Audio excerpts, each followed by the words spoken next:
It's abortion, stupid. Hey, pro-life gens, Kristan Hawkins. Welcome to this How to Win This Week episode, an explicitly pro-life podcast.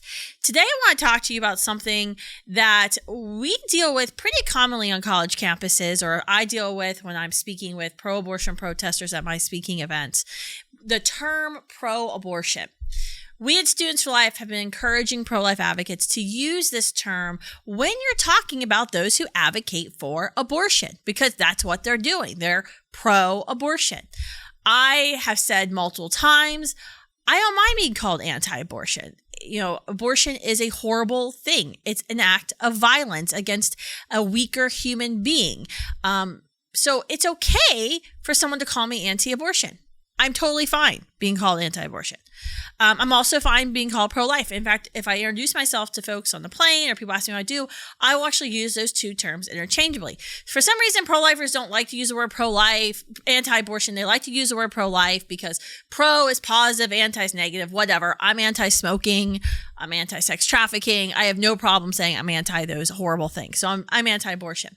But what I've been asking pro-lifers to do for years is say pro-abortion. Force the left. Force those who defend legal abortion to actually have to admit that they're pro-abortion. And if they get angry with you when you call them pro-abortion, which they will, then ask them why they're so angry. Because if abortion's so good, why aren't they okay wearing the label, "Hi, my name is Kristan and I'm pro-abortion"? What is so wrong with that? Because I have no problem saying, "Hi, I'm Kristan and I'm anti-abortion." So why can't you call yourselves pro-abortion? I think it actually, especially if there's a group of people listening to a conversation you may be having with a pro-abortion person, to actually have to hear a pro-abortion person argue against why they shouldn't be called pro-abortion. It's fascinating for those in the middle to actually have to witness that. There was recently an article in the Washington Post that I don't know if all of you saw it, but I want to draw your attention to it. It's a great article. Caroline Kirchner wrote it. It's called "With Roe Endangered, Democrats Divide on Saying the Word Abortion." And it's a fantastic article actually interviewing the pro-abortion movement and whether or not they think you should use the word abortion. Old school Democrats like Bill Clinton, who said safe, legal, and rare, won't use the word abortion. There's this whole movement of pro-abortion organizations trying to get Joe Biden to use the word abortion because he'll say rights, but he won't say the word abortion. And they want the word abortion out there. These are the same people that like launch the Shout Your Abortion campaigns, that they are always shocked that they fail because people innately know there's something wrong with abortion. But what Caroline got in this article was fascinating because she actually got the new president of Planned Parenthood.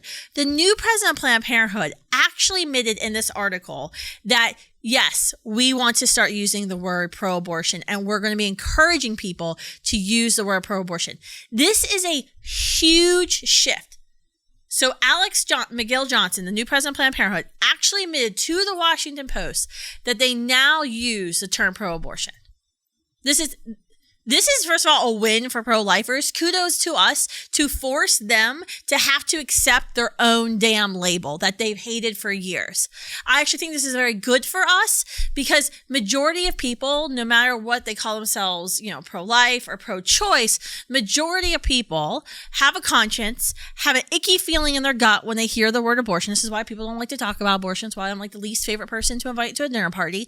The majority of people do not like the term abortion. So forcing the left to actually have to use that term is perfect because that's what we have to do. We have to expose what abortion is. This is why we talk about the use of imagery in our movement. Should we show victims of abortion? How do we highlight what goes on inside the abortion facilities? Because we know if people knew what was going inside Planned Parenthoods every day and other independent abortion facilities, Americans wouldn't tolerate it.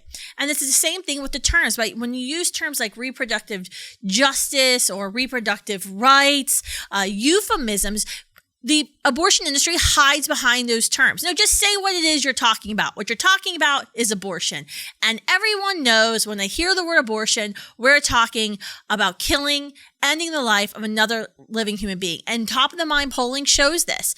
It was about 10 years ago, there was a poll that came out with top of the mind polling with young people. And the majority of people, when they heard the term when they heard the term abortion, and this didn't matter if they were pro-life or pro-abortion, whatever, when the majority of people heard of the word abortion, the top 3 things that came to their mind was death, killing, sadness.